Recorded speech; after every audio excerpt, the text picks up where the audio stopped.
Bien. On va parler maintenant du cadenceur en mode automatique. Alors, sur la page 1, vous voyez que nous avons renseigné toutes les valeurs. Alors, on a pris des distances très courtes et des temps très courts. C'est pour montrer un exemple le plus simple possible. On a rempli toutes les pages. Vous voyez, page 2, page 3. On vient sur la page 1. Donc, on va faire un report de la première ligne. Donc, 1 km sur 1 minute et 1 seconde. Je retourne sur la page 4 et je lance donc mon cadenceur. Je passe en mode automatique. On peut constater que le bar graphe est actif. Entre les deux, l'écart est très faible entre les deux. Donc, on a notre bar graphe qui s'affiche tout à fait normalement. J'ai bien sélectionné le mode automatique. Ça veut dire qu'arrivé à une distance de 1 km, on va avoir un pip qui va nous signaler que la distance parcourue est effective. Ce sera à nous à faire le choix, donc, de passer à la deuxième consigne lorsqu'on arrivera devant le point de contrôle. On voit qu'on est à 780 mètres, 800 mètres, 100. La distance réelle, c'est celle qui nous importe. Voilà.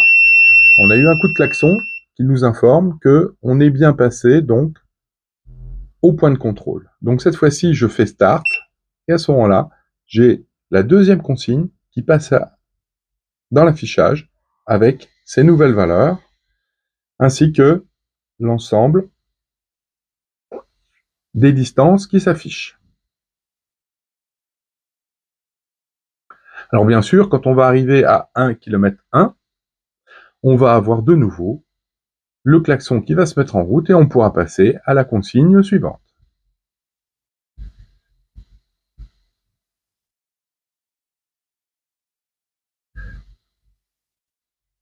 Si l'écart est trop important, le bar graphe nous indiquera. Voilà, on va bientôt passer avec le coup de klaxon et on passera, voilà, allez, consigne suivante. Voilà, j'en ai terminé avec le mode automatique. On peut quitter. Étalonnage des sondes.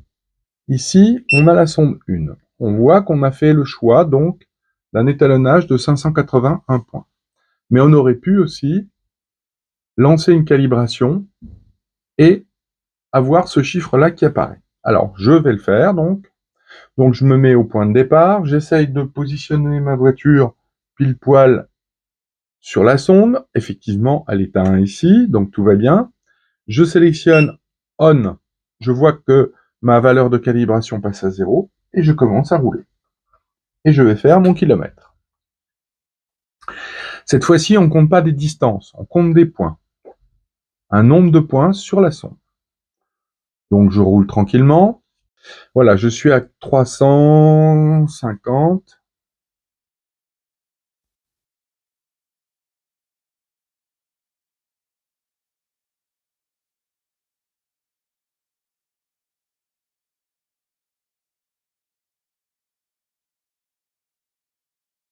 Je vais bientôt m'arrêter parce que j'arrive au kilomètre.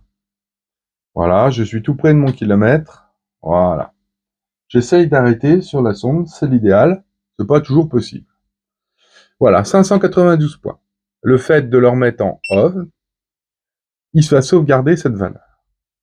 Alors on peut voir en dessous aussi calcul de la correction de calibration. Alors à quoi ça correspond? Eh bien c'est tout simplement lorsque vous avez fini votre calibration, vous pouvez faire par exemple une distance de 10 km. Donc vous allez faire une distance de 10 km et vous constatez que vous avez sur le TripMaster une valeur indiquée qui est différente des 10 km que vous avez parcouru. Donc à ce moment-là, vous allez pouvoir indiquer le nombre de mètres sur le trip. Alors par exemple, vous avez 10 340 mètres, entrée, et en mètres réels, vous avez donc, je vous l'ai dit, 10 km.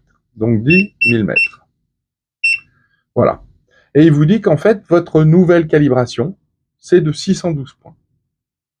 Donc dans ce cas, vous pouvez soit dire non, ça fait il y a un écart trop important, donc il y a une erreur quelque part, ou alors vous pouvez valider la report de la valeur, c'est-à-dire que dans ce cas, la valeur qui est ici va être remplacée par la nouvelle valeur de calibration. Voilà. Alors cela, c'est valable pour la sonde 2, c'est exactement le même fonctionnement. Toujours pareil, on a une aide disponible qui vous rappelle tous les fonctionnements. Par exemple, l'aide à la correction de calibration, ça vous indique un petit peu ce qu'il en est. Vous avez toujours la flèche en bas là qui vous permet de revenir à l'état du menu précédent. Donc toujours sur la sonde 2, vous avez exactement le même fonctionnement. J'en ai terminé pour le TripMaster et le cadenceur. C'est un appareil qui contient une pile, puisque ici vous voyez qu'il y a un affichage. Et cette petite pile se trouve à l'intérieur du boîtier et elle est à changer tous les 2-3 ans. Donc une dernière chose, la sauvegarde des valeurs. Les valeurs qui sont ici, kilomètres parcourus et kilomètres partiels, vont être sauvegardées lors d'une coupure secteur. À moins que vous ayez dans le menu et dans les paramètres modifié ce commutateur. Auquel cas, les valeurs seront à 0. Quant aux paramètres du cadenceur, ceux-ci sont conservés même après coupure secteur. Et pour les effacer, il vous suffira de faire une remise à 0 ici. Voilà. Cette remise à 0 fait les 3 pages, pas uniquement la première. Donc pour terminer, on va aborder le sujet matériel. Alors vous voyez que lors de la livraison, l'appareil est livré avec un film plastique qui se trouve devant. Alors, vous pouvez le laisser, hein, ça fonctionne. Hein. Mais le mieux, c'est quand même de l'enlever, parce qu'il se charge de poussière. La deuxième chose, l'interrupteur général se trouve sur le côté, ici. Voilà.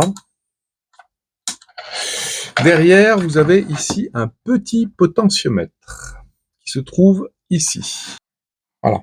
Alors, ce petit potentiomètre-là, il va permettre de régler la puissance du son. Alors, c'est la puissance de son uniquement sur le cadenceur, et c'est pas la puissance de son des touches. Ici, donc, on avait vu nos fameux connecteurs.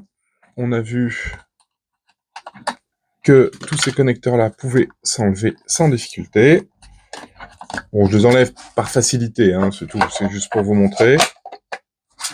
On va pouvoir enrouler au fond. Voilà. On va pouvoir enrouler au fond le trot de fil de la sonde GPS. Parce qu'en fait, la sonde GPS, elle fait 1,50 m.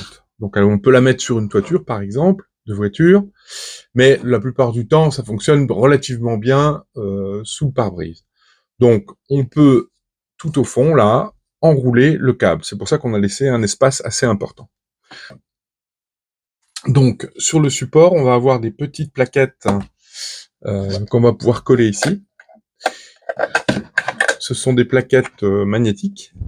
Et on pourra facilement, donc, enfiler, enlever ou remettre le support. Alors, lors de la livraison, cette partie-là, bon, d'abord, elle peut être, elle sera noire, hein, mais lors de la livraison, cette partie-là ne sera pas collée ni fixée. Ce sera, en fait, à vous de le faire, ou alors, lors de la commande, vous pourrez demander à ce que je le mette en place. Alors voilà, c'est relativement robuste, hein, comme support, puisque vous avez différents réglages de position, de longueur, bref, voilà, d'angle. Et puis ici, la pompe de la ventouse. J'en ai terminé avec la présentation de l'appareil. On a fait un tour complet, je pense. Merci de votre attention.